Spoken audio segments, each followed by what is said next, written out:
BRS अवाम के घर की पार्टी, कविता का बयान। बीआरएस रुकन कौंसिल के कविता ने रियासत के हर फर्द को अपने खानदान का रुकन करार देते हुए बीआरएस को अवाम के घर की पार्टी करार दिया।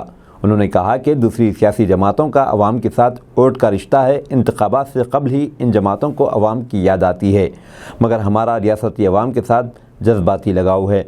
हम अच्छे और बुरे वक्त में अवाम के साथ थे, हैं और हमेशा रहेंगे।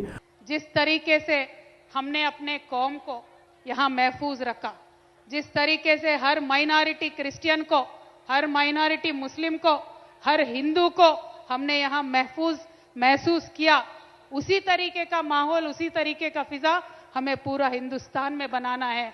उसके लिए तेलंगाना एक मिसाल होना चाहिए। हमने 10 साल से कोशिश किया है और बाकायदा जब तक केसीआर साहब है कुछ भी नहीं होगा, एक भी दंगा फसाद नहीं होगा, एक भी कम्युनल राइट नहीं होगा, कुछ भी नहीं होगा।